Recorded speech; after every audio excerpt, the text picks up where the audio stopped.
Good morning, everyone. Welcome to the Grace Hour, our program that takes a dive into the believer's daily challenges and helps him or her to learn his or her faith in a practical way. My name is Matt Garrett, and I am joined here with the great Philippe Siraji in the studio. Today, we're going to be continuing the theme of the week, how do you date in a godly way? And our specific theme today, very timely, very pointed, is dating in 2022. Yeah. Now, I love that Philippe married for how many years? 22 years. Married for 22 years, and myself married for almost 4 years. We're going to be talking to you guys about dating today because we have so much experience with this subject, but we are excited to talk about it, to bring the conversation to you, to get you to think a little bit about maybe what is going on in the dating world today and how you can pursue a godly relationship with a man or a woman. So maybe we just set a really quick boundary or foundation for the word dating that we're using today. We're thinking of dating as an intentional going after someone for the purpose of having this end goal in mind, probably marriage. But honestly, it's like any one of these relationships that you enter into can be a learning relationship. The main idea is that it's intentional, it is directed towards someone, and that there's like follow-up involved with it. Yeah, I mean, I'm sure if you ask people what they think about dating, everybody would have their own definition. Hence the idea for us to define what we mean by that. Because by this, and we'll address that throughout the show together. But the point is there's a lot of cultural aspects in dating. And that's, I think, and maybe we talked about this. You can talk about that a little bit. But there's two things that I think are very helpful to start the conversation. Number one is how culture influences the way we understand dating, and also how the world, in a negative sense, influences the way we understand our relationships. Sure. And I think the danger in both ways is to let both the world and the culture in which we are in dictate how we go about, developing relationships and dating, and that's certainly something that has a lot of bearing if we discuss dating in 2022. Yeah, absolutely. If you think about the U.S. today, or even maybe the broader West today, and you talk about dating, there's like maybe two or three places, or three or two or three means of people meeting each other in order to date. One of those is their social nightlife, whether it be a bar, a club, going out with friends, whatever it may be. It can be being introduced through your friends group, or it can be where you go and you spend like a majority of your time outside of the workplace. Yeah. Any one of these places is where people are looking for relationships on a consistent basis. We tend to stay away from the workplace relationship because of the awkwardness that could then ensue in that workplace when things don't work out. But what we're talking about when we're talking about dating today is like that's kind of the world's way of doing things. We want to bring in kind of a biblical background to dating. We want to bring in what it looks like to find someone who has a relationship with God, and that being your top priority, and maybe not going to those other places looking for it first. Yeah. Rather than even the confines of your own church could be a good start for where you're looking or how you're looking. I think it's interesting because, Isaiah 55, my thoughts are not your thoughts, my ways are not your ways, says the Lord. What's interesting about this is like, and I mean, you're the director of MBCNS, I'm directing the young adults ministry, so we deal with young people 24/7. And what's interesting is one of the questions that I have when I ask young people when they go through difficulties or even when they have, they're discussing a relationship, which happens sometimes, and I ask them the question, do you think God has something to say to you about this? And there's an intention behind the question, really, and he's asking, can you see more than yourself in that? Can you, like if God says, my thoughts are not your thoughts, that means that you and I naturally, just like anybody else, we don't have naturally access to the thoughts of God unless we pray, we ask God, we know the Word of God. So it's same thing in dating, and that's what we've been saying. Like, just interestingly, you can hear my French accent, so now I'm not from here. But I use for really, yeah, I know Oh, it's wow. a shock to everybody. Holy They wonder, man. I don't understand a word this guy is saying. Thank God we have the other one here. But The point is, so for the longest time, I used to, like maybe 25 years ago, I used to translate because I spoke both English and French. And this word dating was one of the hardest one for me to translate in French because we don't have an You don't have equivalent. the word, yeah. And I realized, of course, that we say we have a word for this. It's kind of equivalent, or not really. And it tells me a lot about, and since we're talking about dating in 2022, and mostly for our young people here in America, is like you have to understand, number one, that dating is a very, very cultural thing in America. Yes. So understand that, and then ask you the question: does God has anything to say about this? And that's what we're going to be discussing here this morning. Yeah, that's the hope, right? Yes. If you think about some different countries throughout the world, you have India, where arranged marriages are still very common. There is no dating of any kind. There is the parents say, "This is who you're going to marry," and you go through a courtship process, and maybe there's a dowry involved, and that's it. In third world countries, without the internet, without ways to stay connected on a regular basis, there's there's a meeting place where everyone is designated to go to. Yeah. In China, I was reading in an article, in China they have dating schools for men. Yeah. Because the men's population is so much higher than the women's, that there's so little opportunity for men to initiate to someone. They actually herd them into these schools and teach them how to do it so that they can go find someone. They have more chance. Yeah, they have a better chance maybe of their words sticking with whoever they're approaching. So there's many differences depending on what culture you're speaking about. But we want to tackle dating today, like dating here on our home turf, like in the way that I want to say this. I want to say dating actually starts with yourself. Dating starts with yourself, and dating starts with your relationship with God first. Before you ever even start looking for someone, you have to start with yourself, and you have to ask yourself a couple questions. So, like one of those questions I was thinking of that you can start with is before you even enter into the idea of a relationship with a girl is what's my motivation for seeking out that relationship. Now, I don't want to delve into that topic. I think that's actually one of the main points of tomorrow's broadcast. But just to ask the question, just to get started, what is my motivation for going out and looking for someone? Am I lonely? Am I do I feel the need to be validated? Do I need someone else to accept me? Because all of these things that I'm asking right now, all of those things can be addressed in your relationship with God, and that needs to be worked on first before you're ready to go out and give someone else a part of you or insight into your own life and look for someone else to fill those things in your life. And that we're not saying that, relationship like marriage is not used by God to fulfill some of our needs. Oh, of course. What we're saying. No. But the thing is, if it's my main motivation to enter into a relationship, and like if you look at down the road, okay, it's funny. Like it's funny. Bertrand Russell, the famous atheist philosopher, said that youth is wasted on the young. Right. And I found I found this very interesting because it means that you have to be old enough to be wise enough to use your youthfulness, but you're not. Right. And what's amazing about this is that, and as I remember when I was younger, I made the same mistake that I'm seeing young people make today. And despite the fact I'm trying to guide them in some ways, they're gonna make the mistakes they're gonna make. That's the way it is. But the point here is that when you see like what Pastor Schaller would call, I think he read it somewhere, but he used it in his class, biblical psychology, deficit motivations. Right. Right? So a deficit motivation is a recipe for disaster in a marriage.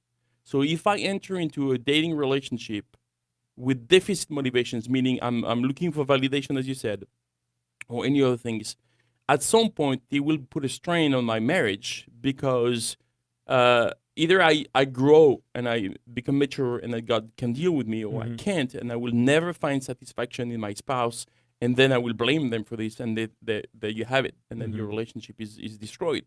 So when we talk about dating, we're not, and that's something I think young people need to understand, that when we're discussing dating, we're not trying to control their life. Oh, yeah, listen to us. We know what's best for you.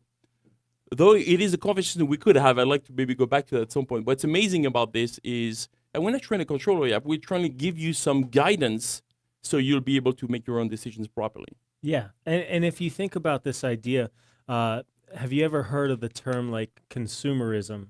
It's very broad, right? It could go in many Yeah. different directions. But there's even like in the world, there's this idea of consumerism in the realm of dating. Yes. What can you give me Yes. in this relationship? Yes. And when we go out seeking for that, like this is okay, swipe right or swipe left Yes. on the dating apps. This is okay. There's your 2022. There's dating in 2022, Tinder, okay? Different online meeting venues. I can't think of all the names of the apps. There are too many, and luckily I was already dating before those apps were like super popular, and I already found my wife. Praise God for that. But like the consumer mentality of what can you provide for me? What's the end goal in like a worldly relationship is, do you satisfy me at the end of the night? And that's for one night. Yes. It's okay, you provided that for me, and now you know what, I'm gonna swipe left and I'm gonna get rid of you and I'm gonna move on to the next thing, and I'm gonna look for the next thing that satisfies me even greater or somehow different than the way you satisfied me. I think we understand that, loneliness is painful. We get that. I talk to people sometimes and I realize that I wouldn't want to find myself in their shoes. I get that. And we're not saying, okay, we understand, but that is also a deficit motivation.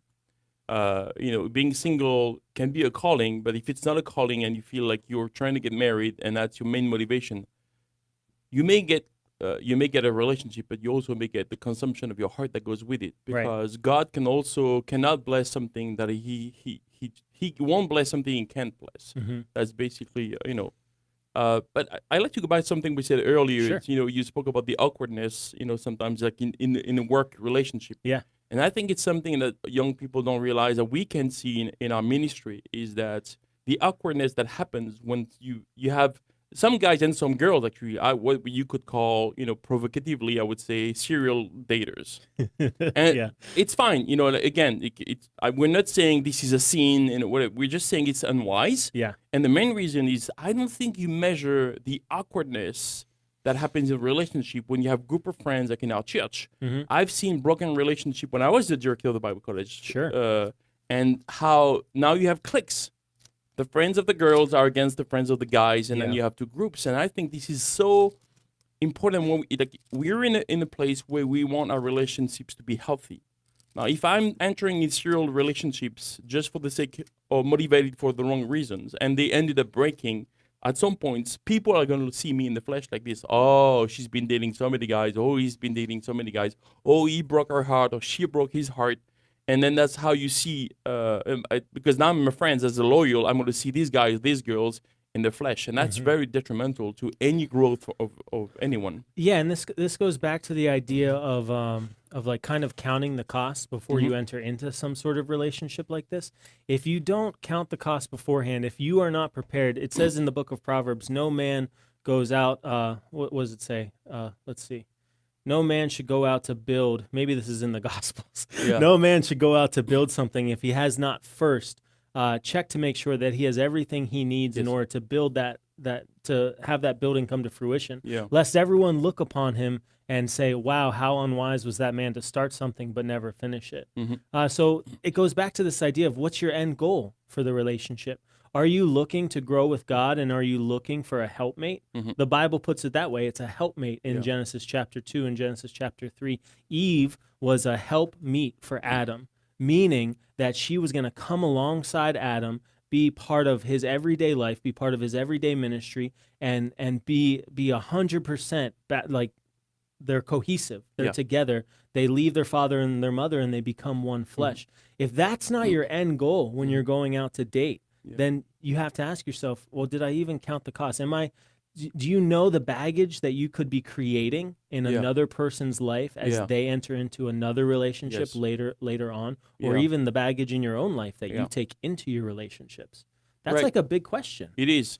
I think it's interesting because one of the things that I do bring up in conversation sometimes when people have a relationship and they broke up, to use a term, it's that the number of things they know about the other person that is marriage level, like your childhood trauma, and then and I'm thinking, what's as the young people say, the TMI, right? Too much information. Yeah, that's the point. Like, really, and now how safe do you think you are in thinking the person you broke up with won't be sharing your secrets? And that's the point I was making, is like the awkwardness adds to, and we go back to the idea of culture at the beginning. Because we are led by culture in doing dating a certain way, we could end up using feeling free in our culture to gossip as well. Mm-hmm. And I know it sounds like we are painting a dreadful picture, but we're just giving you, This really happens. it does, Yeah, and this it's really it's kind of it's interesting warning. It's just to realize that, okay, well, I like the word intentional. I think it's a very good word that I like to use, and I use that for discipleship. But I use that a lot in my personal life.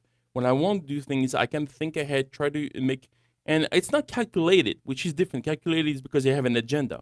Yes. But intentional meaning I'm doing things to be properly understood, and to be, if like Pastor Charles spoke of the, staff meeting this morning, it was interesting. He spoke about in preaching we have warmth. Yeah. And you have to be intentional in that. And I think this is exactly what we're talking about. Like, if you want your life to be successful, because this is what people want, then think intentionally. Right. Think about what you do. Mm-hmm. Look for God, find Him, look for His thoughts, and let His thoughts replace your thoughts. Yes, Yes. 100%. And in that same vein of intentionality, you also have like a direction or maybe characteristics that Yeah. you're looking for in this person that you may or may not be pursuing. Yeah.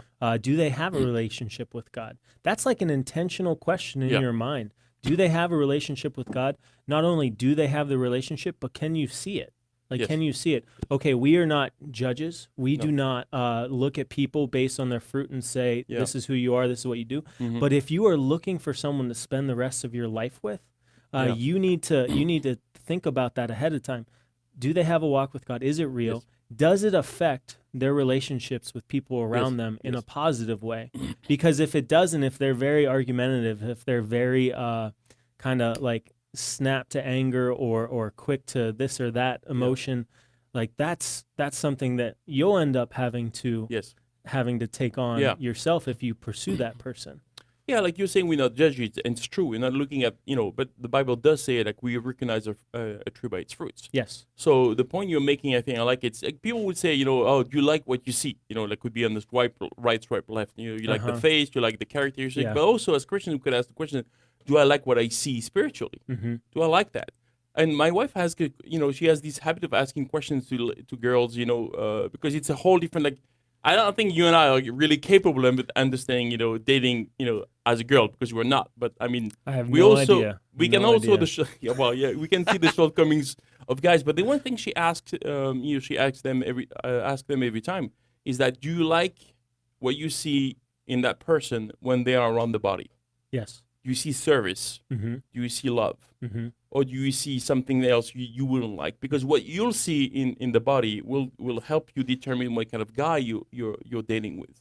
And I think it's very good. I think and which takes us to another very practical point, I think, about dating. Like, I'm going to broaden that a little bit. Sure. If you know history, you realize that the way we understand the culture in the Western world today is very much impacted by what we call back in the day Romanticism, Mm-hmm. which was built in the Renaissance. Yeah. So we like it because it's cool. We have our movies and everything, but it's very much cultural. Yes. And it's interesting because there's this show in France that we watched it before we moved here, so it was years ago.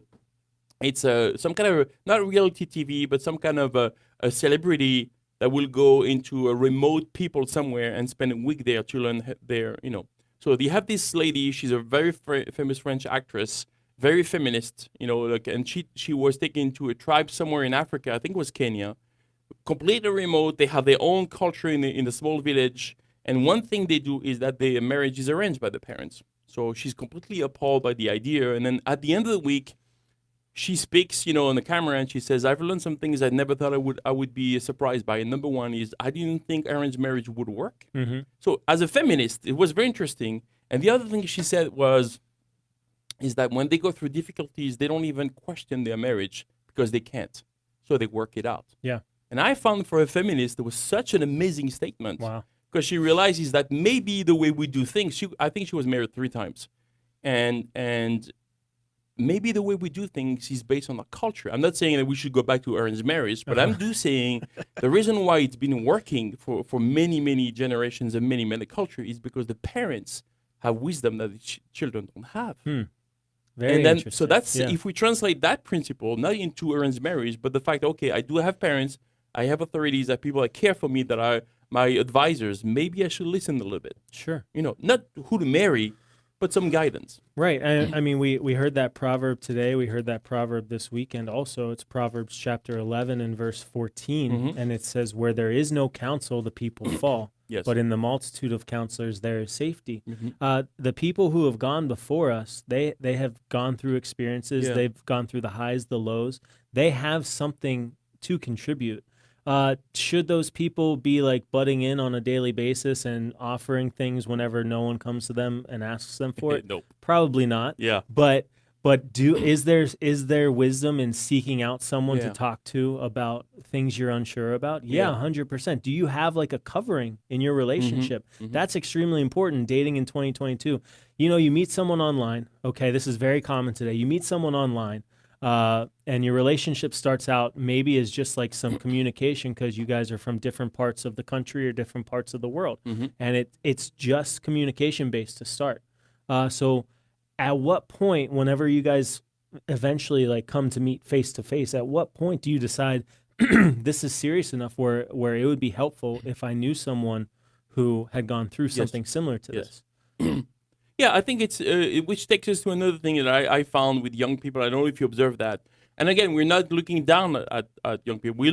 You are very much involved. I'm very much involved because we out of love. Yes. Not out of, okay, we got this. No, I'm this not here to power clean and- up anybody's mess. No. I'm here to help them if they want. Yeah, whatever that's it. decisions you make is between you and God. And once you make a decision, we're there to support you completely. So it's not like, okay, you're going to get married. And I believe in marriage so much.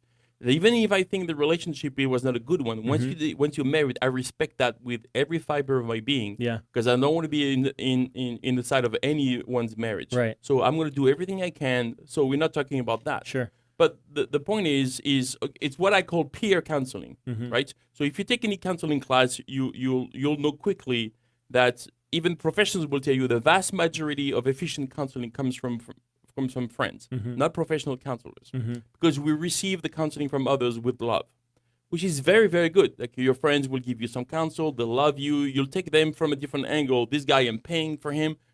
Over here, my friend says something. So they actually say if you are surrounded with great people, the vast majority of efficient counseling will come from peers, from friends, not peers. Now, if you take that with young people today, and Francois and I, my wife, we had a conversation with a young person not too long ago, and I asked that, she came over for dinner. We had a really good conversations, very wise actually. And she was saying, well, it's like she finds herself in the position where a lot of our young people comes to her and ask, because she's very good at listening, and she's really wise for a young person. So we are listening, and then I said, well, I'm not taking anything away from you, but why do you think young people go to young people for advice that don't go to authorities in the church or people that care for them that are older? Yeah. And she was as surprised as we were. And I think it's something that we can say now. The point is, if you come to us or anyone that is, in leadership responsibilities that love you, and you will know that the only thing you'll get is carefully thought, intentionally said advice. I'm not interested. You're not interested. I don't know anyone around me on the staff here that is interested in controlling your life. Right. Because that's too much responsibility. Yeah. And I don't. I don't want to do this. You don't want to do this. But the thing is, don't trap yourself into just a completely 100% peer counseling situation where you listen to your friends. Because sometimes I hear people, and I remember when you and I worked together at MBCNS, we had a few situations where we had to talk to a couple guys. You need to stay out of this. Yeah. This one guy is 18, 19-year-old giving marriage counseling, and he has not even been dating one day in his life. Right. But the point is, that is dangerous at some point because they don't know what they're talking about. Yeah. One thing I was thinking of, actually, maybe here we got a question from Joe online. It says, "What do you think of long distance relationships?" I think that's way more common nowadays. I think with the pandemic, maybe that actually has become even more of a thing. Whenever people were just kind of stuck inside all the time, they didn't necessarily care where the person was located, just as long as they had someone to talk to, someone to connect with. And I think the premise of a long distance relationship actually has a healthier start to it than one whenever you are face to face all the time, when the physical temptation is right there and present all the time. I think it could be a good way to start. Yeah. I don't know. What do you think of this, Philippe? You have this idea of like starting a relationship online, but do you live your relationship online? Like, should every part of your relationship just be like open for everyone to see on the No. internet, and the long distance side of things? How do you manage that? Well, I think if by this, then Joe means like a completely 100% distance relationship, the answer is no. Okay. It doesn't work. Sure. Now, if we're thinking of how your story, what I know about it, and mine is similar in one way that both our wives, when we were dating, we were separated for months. Yeah. 6 or 8 months for me, and, Four for us. for Yeah. you for 4. Yeah. And when you came back, you got engaged. Yeah. So I think it was beneficial in your life. It was beneficial in my life. It was beneficial in both of our lives. Mm-hmm. So maybe we can talk about that a little bit. Yeah. So let me just a little backstory. Jamil and I met in Bible college. She was around for maybe 6 months before I ever even like had the guts to approach her. Okay. I had been through some like crappy experiences myself, and I was at that point with God where I'm like, all right, God, either you got to do it, or I'm done trying. It's not going to happen. So we get together, we start to talk, we go to a missions banquet together. We're surrounded by a bunch of people. We have a great time, and we really hit it off, and we think, oh, this could be something. So even after that, we give it a couple months, and we have our first official date, like at a baseball game. Yankees-Orioles baseball game. I'm a baseball guy. My wife, it turns out, knew absolutely nothing about baseball. Well, she's had not no Americans. idea, had no idea what was going on, but she was along for the ride. We had a great time. A year later, fast forward a year later, let's make this quick, Pastor Matt. Okay, a year later, I'm going to the mission field. I'm going to Malawi to spend time for my practicum with the Armins in Africa. So that's 4 months of time separated from each other. Yeah. We would communicate occasionally, but the internet was like a real hindrance there, and it's hard to stay connected. Yes. But that time apart, for me and for her, we really got to search some things out in our own hearts. We really got to search out what our motivations were, whether or not we were depending on each other, Yes. and if this was the right fit. Like we started to have those conversations when I was away of, hey, would you think about this idea of marriage as the possibility of the end result of this relationship we're in? And it caused tension. It made things hard. It made things like difficult for both of us while we were away. But ultimately, I think it really brought us closer together in the long run. Yeah. Yeah. Well, you did get engaged on the way you returned, though. But as at the soon airport. as I got back, I landed in Dulles. I bought a ring in South Africa, and I asked her. She the entire time. This is the best part of the story, in my opinion. The entire time I'm proposing to her, I'm down on one knee in Dulles Airport, right outside the international arrivals section. She goes, "You're not doing this here. You are not doing this here. You are not." Everything I said, she has no idea what I said to this day. No idea. She just heard me say. I just heard her say, "You are not doing this here." But she did say yes. But she did say yes. There you go. So, Whew. yeah. So I mean, that's maybe how we can address that. The long term.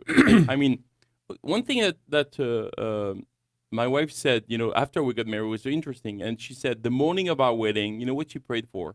She prayed to God, if it's not from you, you got to stop this today. I think this is amazing. Wow.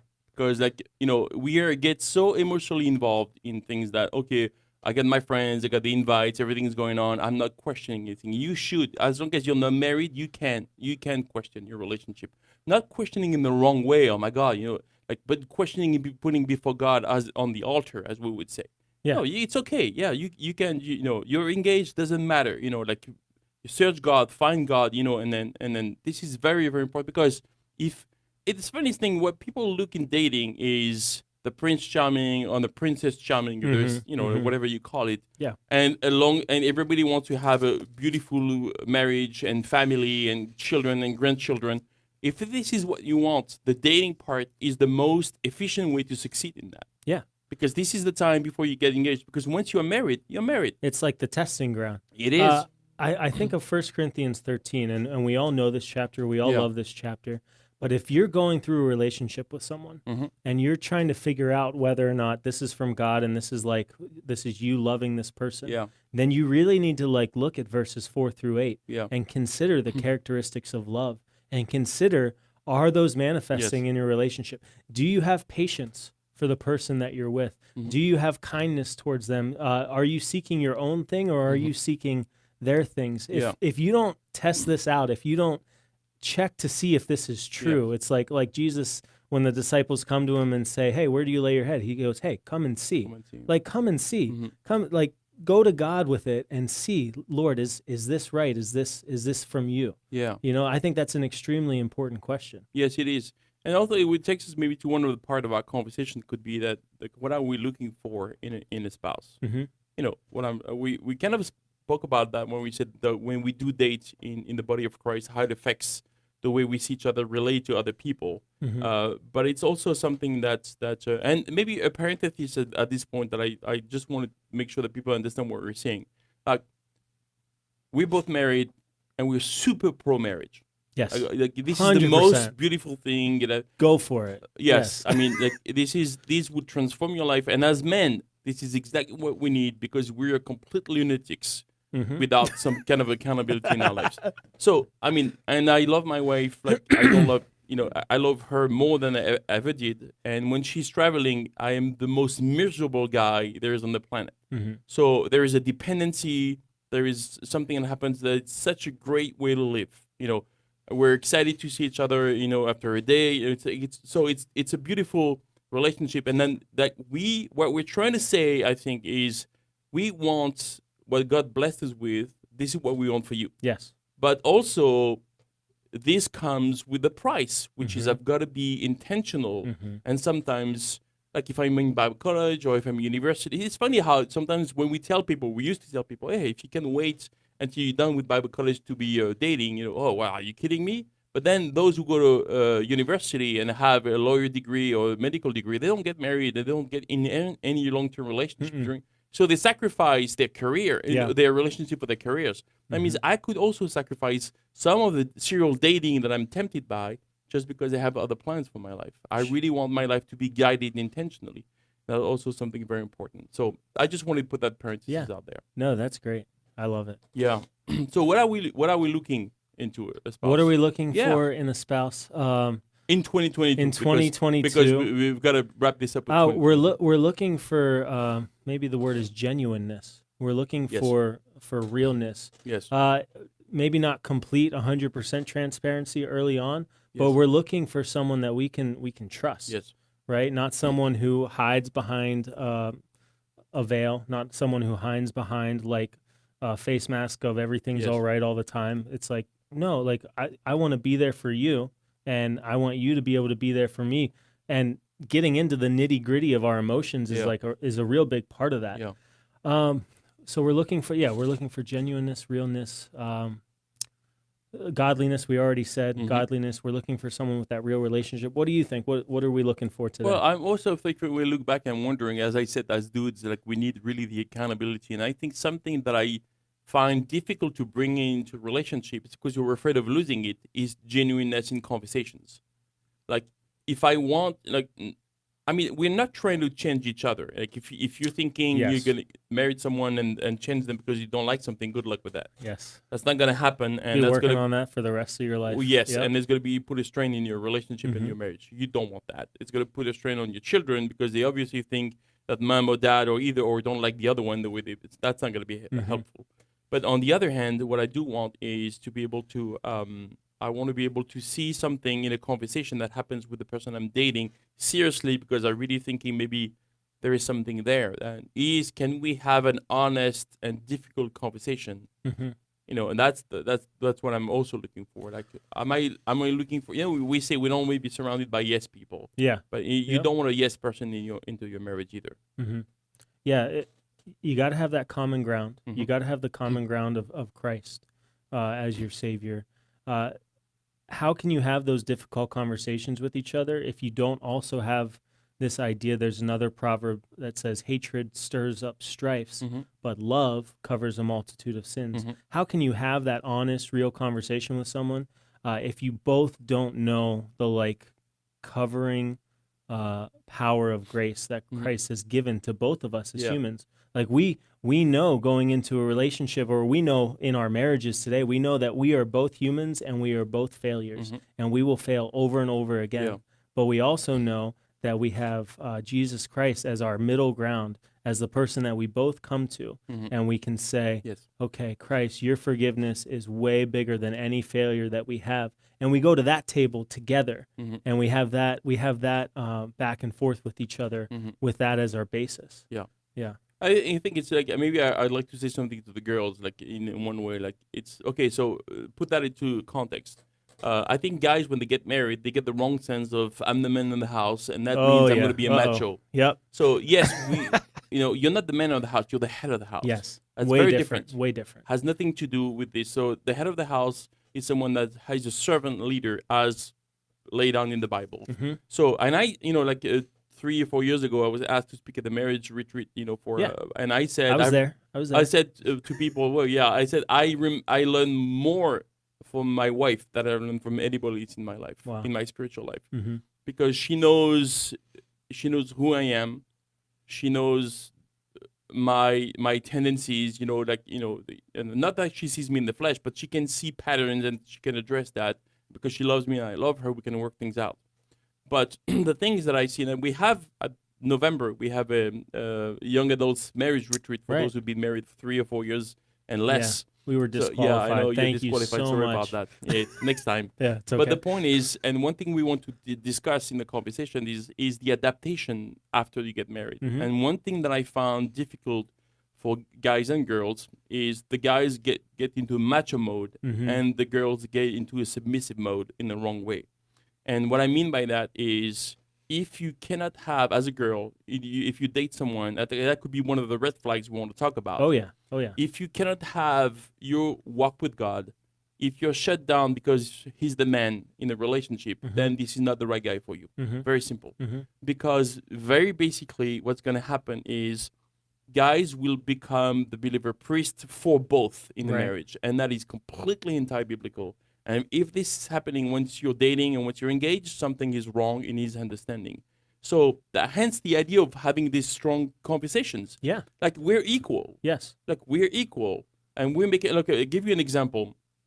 My wife and I, we both grew up in small towns, village, mountain area, so we love we love that surrounding.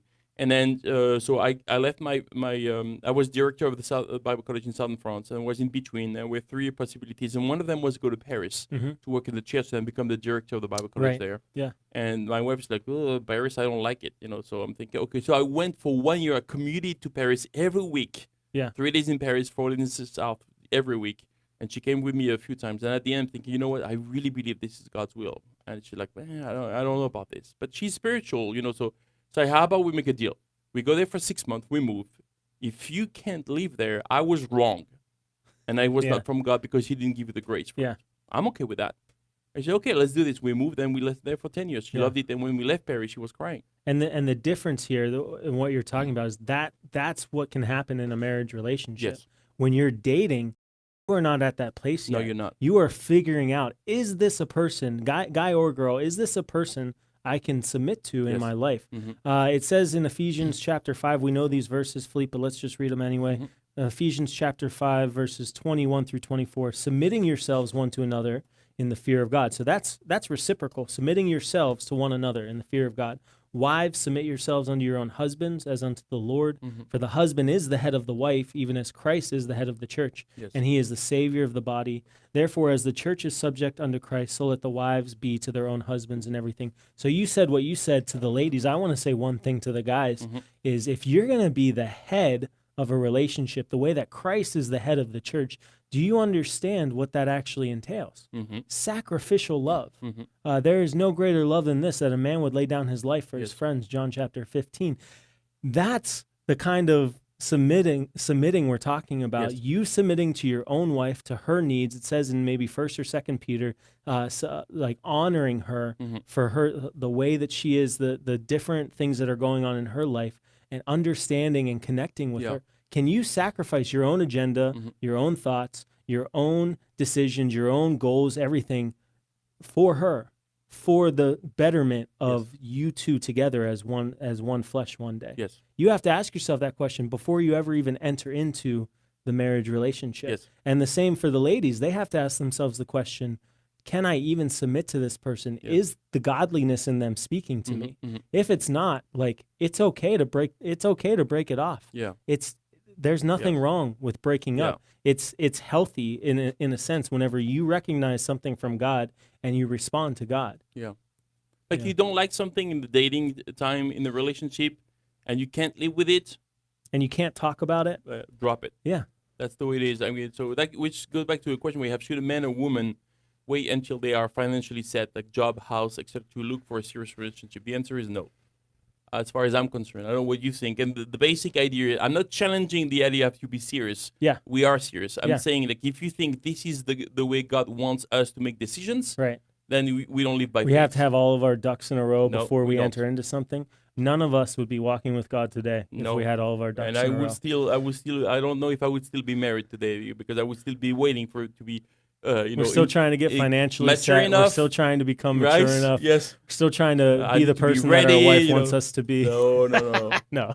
Yeah. No, we have a few more minutes. I just wanted to say a couple things that we have time Sure. maybe to discuss about some red flags. Yeah. And I think this is good because, okay, so if we go back to the, because we want our producer to be happy, you know, like, Of course. if we want to keep this job. This is very good for us. Thank God for Sebastian. So the question that also, like, dating in 2022, and I think the main point we made compared to before is the idea is, like, you've got to be careful.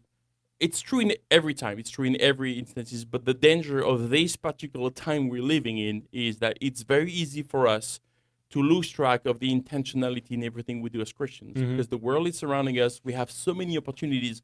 Just like in one way that when we teach the Bible, you know, like, we have to be very thorough in our teaching because there is a lot more resources out there for people to hear some other voices, which is fine as long as you. So it's the same with, you know, like, so many ways to watch movies and series and all these things, and have other, read books and have access, which is also not a problem, but you have to be able to understand that this represents a bigger challenge for us not to be influenced by our culture. And that was not the case years and years ago, as you said. You know, in some places, like you went to Africa, access to internet was an issue. So. Yeah. And you think about the way that everything is now broadcast, like even our show today is being broadcast live, and then it's sent out for anyone in the world to access if they have the capability to access Spotify or Apple Music or any of these things. The same thing with relationships. The way that they used to take place was probably much more private at one point. Yes. And now everything all over the is place. out there for people to see and to judge and to make comment on and to kind of like put themselves in the other person's shoes. But you have to do this.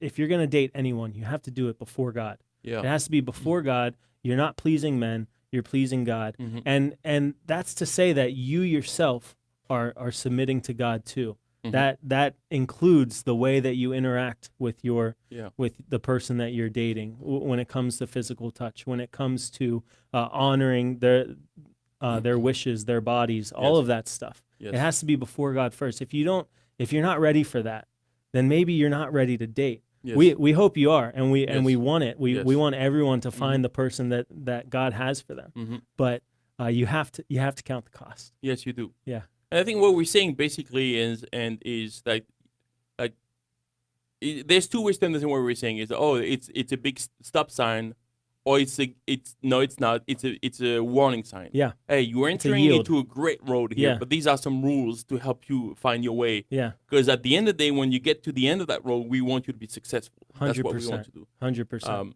I don't know. Do we have time to cover a couple of red flags, or what do you think? Or we should move on? Yeah. Yes, we No, do. let's do All right. it. Okay. So one thing that I see in a relationship is then when you find yourself, and I see that with girls more than guys, because girls most of the time the girls' deficit motivation to enter in a relationship will be to be loved, and they're willing to sacrifice a lot of what they are to be loved. And I think this is something very dangerous. And I think if you're forced into change, then that is a huge red flag. Yeah. If someone is convincing you that that you need to change, or that you find yourself different, and your friends come to you and tell you there's something different about you, that should be a flag. Yeah, 100%. Yes. I think on the guys' side of things, and I mean, this could go either way, guys or girls. If you find yourself when you are hanging out with this person, that you just want to be closer and closer, and physical touch becomes like a real issue, Yes. then that's a huge red flag. It is. You have to think about like what all that entails once physical touch starts to take place. Yes. Because there's a whole snowball effect to that. Yes, there is. And if you see anything like, manipulation, anger, or separation from your friends or your family, or things like this, or if you don't see anything spiritual in that relationship, then these are your red flags right there. Are you isolating yourself Yes. for the sake of this other person? Yes. That's a no-go. Yeah. A no-go. And we see that. It's funny because I said that one day to someone. I said, it's funny, like I'm not a specialist, but I've seen, and I've read enough on, like relationships that are abusive. Mm-hmm. These are the same kind. The abusive relationship have the same pattern as some of the dating relationships that I've seen. Mm-hmm. That means that if this is seen in a dating relationship, you down the road, this is an abusive relationship. Wow. Because what guys do when they beat their wife, they're trying to convince them that they love them despite the fact that, and then the family don't understand them. So they separate their friends and their family. And I've seen that in a couple of relationships in dating, and that really freaks me out. Yeah. Wow. Yes. Man, dating in 2022. Let's end on a positive note. Let's not talk about the abusive results of relationships. Dating in 2022. Oh, well, we chose to finish with red flags. That was a bad idea. You can find these relationships online. Okay, Yes. Not a bad place to start. It is possible. It does happen. People do get married. They live long, happy lives together. You can also start in your church. You can start in your young adults group. You can start in Bible college. Don't let it be the first thing you're thinking about in Bible college, but you can start it in Bible college. We are for you. We are not against you. We are here to help you and counsel you if that's your choice, that's your decision. Yeah. Dating is a great thing. Yeah. It's a great learning tool given to us by God to help us learn to be servants, to learn to submit, to learn to be gracious, to learn to love. Can we say, I think maybe we could say that the word intentional kind of sums it up, right? Intentional is the word. Be thoughtful and intentional in your relationship. Absolutely, That's 100%. what we're talking about. Yeah. I think so. I think that's Right? it. Yeah. Awesome. Okay. All right. Hey, Right. guys, thank you so much for joining us today. Philippe, anything you want to leave them with other than intentional? That's the good Intentional. word. We're leaving them with intentional. intentional. All right, hey guys, thanks for joining us today. Don't forget, please subscribe. Hit the like button as you're listening. If you're going to send in questions, please make sure they're on topic. We love to hear from you guys. We're on YouTube, Apple Podcasts, Google Podcasts, Spotify, and more. Please be sure to join us for our next show tomorrow as we continue talking about dating. Yes. All right. All right. See you guys. See you guys.